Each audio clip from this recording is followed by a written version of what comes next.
Hello friends, now we are going to see about the muscles of mastication.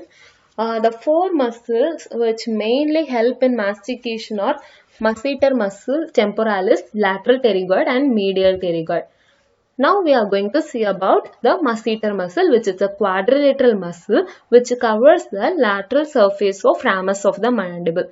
It consists of three layers, mainly superficial, middle and deep. The origin of superficial layer is from anterior two-thirds of the lower border of zygomatic arch and also the adjoining zygomatic process of the maxilla. Then the middle layer originates from the lower border of posterior one-third of the zygomatic arch, and the deep layer has its origin from the deep surface of the zygomatic arch. If you see in this image means we have clearly understood the origin and insertion of the masseter muscle. Now the fiber, superficial fiber passes downward and backward at 45 degree. The middle fiber passes vertically downwards and the deep fibers also pass vertically downwards to their insertion.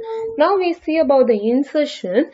The superficial layer inserts into the lower part of the lateral surface of ramus of the mandible and the middle layer into the central part of the ramus of the mandible and the deep layer into the rest of the ramus of the mandible, which is clearly marked in this image.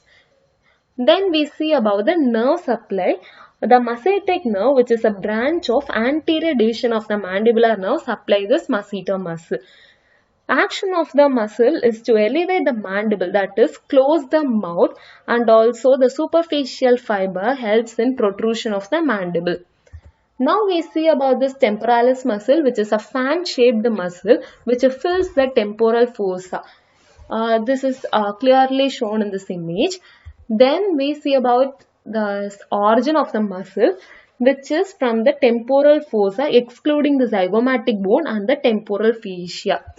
Now we see in this image the anterior fibers run vertically and middle fibers run obliquely and the posterior fibers moves horizontally. Then it converges to their insertion point. The insertion point is around margins and deep surface of the coronoid process and also the anterior border of the ramus of the mandible.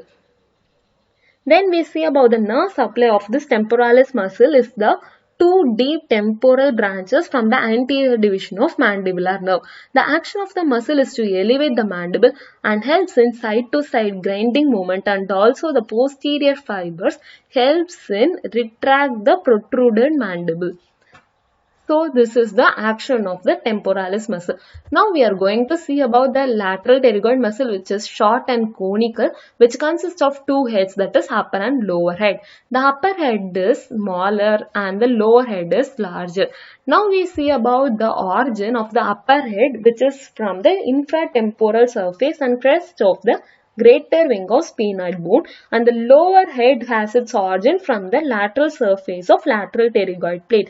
Now the fibers run backward and laterally and converge for their insertion. The insertion point is on the pterygoid fovea, which is located on the anterior surface of the neck of the mandible and anterior margin of articular disc and the capsule of TMJ. The nerve supply of this muscle is from the branch of anterior division of the mandibular nerve. Now we see about the action of the muscle. Along with the suprahyoid muscles, this muscle helps in depresses the mandible, that is opening of mouth. Then this muscle helps in protrusion of the mandible, and also it helps the chin to move on the opposite side, that is right lateral pterygoid turns the chin to the left side. So these are the action of the lateral pterygoid muscle. Now we see about the medial pterygoid muscle, which is a quadrilateral shape, has a superficial and deep head. The superficial head is small and the deep head is large one. Now we see about the origin. The superficial head arises from the maxillary tuberosity and also the adjoining bone, and the deep head arises from the medial surface of lateral pterygoid plate and adjoining process of the palatine bone. Now the fibers run downwards, backwards and laterally. Then it inserts into the roughened area on the medial surface of the angle and ramus of the mandible, below and behind the mandibular foramen and mylohyoid groove. Now we see about the nerve supply, which is the nerve to medial pterygoid, a branch of main trunk of the mandibular nerve.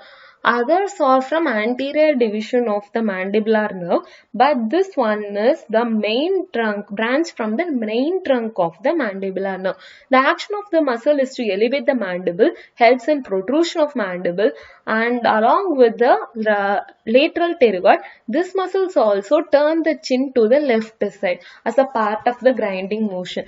Now we see about the pterygoid muscle, that is lateral pterygoid and medial pterygoid in detail, that is the relations.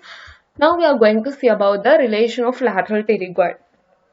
Superficially, the masseter, ramus of the mandible, temporalis tendon and the maxillary artery is found, and deep to that mandibular nerve, middle meningeal artery, spinomandibular ligament, deep head of the medial pterygoid present. The structures emerging from the upper border are deep temporal nerves and the masseteric nerve, and from the lower border are lingual nerve, inferior alveolar nerve, middle meningeal artery. The structure which passes through the gap, that is a gap between the superficial and deep head. The structure which passing through the gap or maxillary artery and the buccal branch of mandibular nerve. Now we are going to see about the medial pterygoid, which has their superficial relations, that is the upper part of the muscle which is separated from the lateral pterygoid muscle by the lateral pterygoid plate, lingual nerve, inferior alveolar nerve, and the lower down the muscle which is separated from the ramus of the mandible by the lingual nerve, inferior alveolar nerve, maxillary artery and the spinomandibular ligament.